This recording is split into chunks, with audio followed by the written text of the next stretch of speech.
नमस्कार.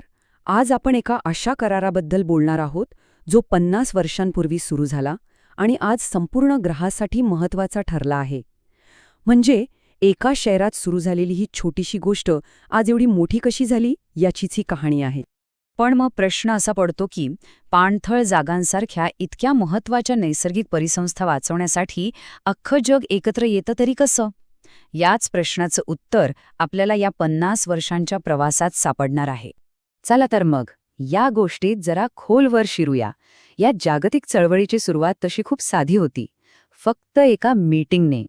आणि ती मीटिंग झाली होती इराणमधल्या रामसर नावाच्या एका शहरात. आणि आज 50 वर्षांपेक्षा जास्त काळ उलटून गेलाय. त्या एका बैठकीपासून सुरू झालेला हा प्रवास आज कुठे येऊन थांबलाय हे पाहणं खरंच खूप रंजक आहे. तर पहिला अध्याय आहे संरक्षणासाठी एक करार. इथे पाहूया की ही कल्पना जन्माला कशी आली आणि या कराराची पायाभरणी कशी झाली. तर गोष्ट आहे 1971ची. इराणच्या रामसर शहरात एक करार झाला, म्हणूनच याला रामसर कन्व्हेन्शन असंही म्हणतात. पण यातली सगळ्यात इंटरेस्टिंग गोष्ट काय आहे माहितीये? हा जगातला अगदी पहिला पर्यावरण करार होता, जो फक्त आणि फक्त एका विशिष्ट इकोसिस्टमसाठी, म्हणजे आपल्या पाणथळ जागांसाठी बनवला गेला होता. केवढी मोठी गोष्ट आहे ही. या कराराची पहिली काही पावलं बघूया. 1971 मध्ये यावर सही झाली. मग 1975 मध्ये जेव्हा 7 देशांनी त्याला मान्यता दिली तेव्हा तो अधिकृतपणे लागू झाला. आणि मग 1980 साली सदस्य देशांची पहिली परिषद झाली. इथून खऱ्या अर्थानं कामाला सुरुवात झाली. आता वळूया पुढच्या टप्प्याकडे, कराराचा कणा उभारणे. म्हणजे हा करार फक्त एक कागद न राहता त्याला एका खऱ्या संस्थेचं रूप कसं मिळालं ते पाहूया. बरं, 1980चं दशक उजाडलं आणि सगळ्यांना हे जाणवलं की फक्त करार करून नाही चालणार. कागदावरच्या शब्दांना खऱ्या अर्थाने कामात उतरवण्यासाठी एका मजबूत सिस्टीमची, एका इंजिनची गरज होती. आणि मग 1987 मध्ये या कराराला ते इंजिन मिळालं ज्याची गरज होती. रेजिनामध्ये काही महत्त्वाच्या दुरुस्त्या झाल्या. त्यामुळे 3 गोष्टी उभ्या राहिल्या. एक, सगळं व्यवस्थित चाललंय की नाही हे बघायला एक स्टँडिंग कमिटी.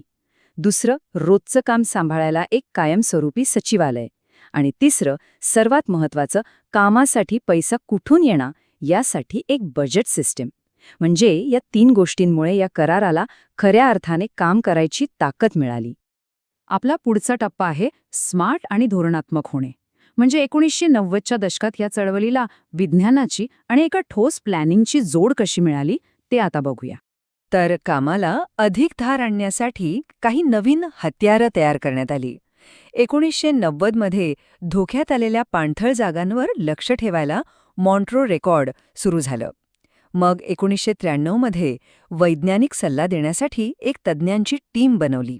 आणि 1996 मध्ये तर पहिल्यांदाच एक स्ट्रॅटेजिक प्लॅन तयार झाला, ज्यात नक्की काय आणि कसं करायचं याची उद्दिष्टे ठरवली गेली.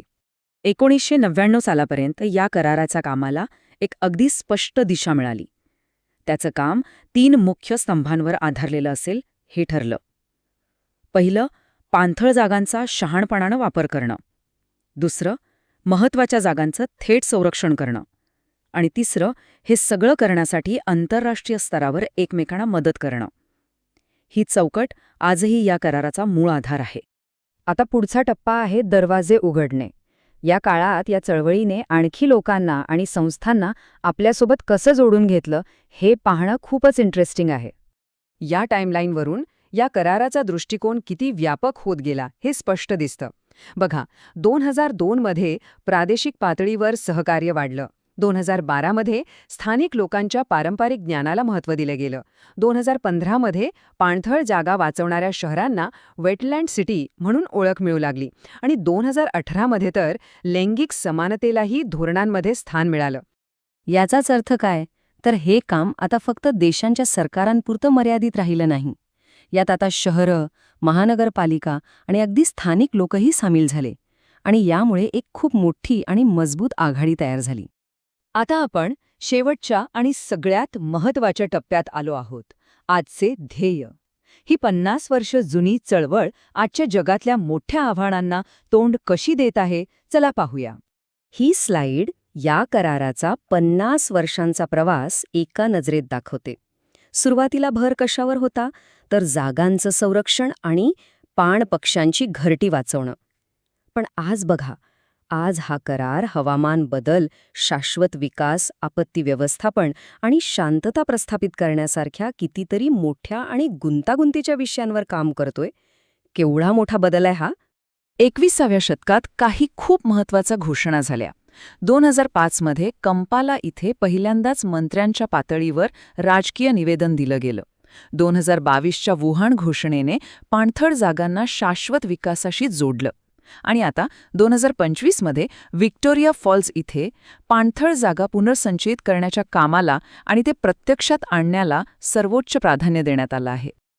पण या सगळ्या प्रवासात एक वर्ष खूप महत्वाचं ठरलं, ते म्हणजे 2008.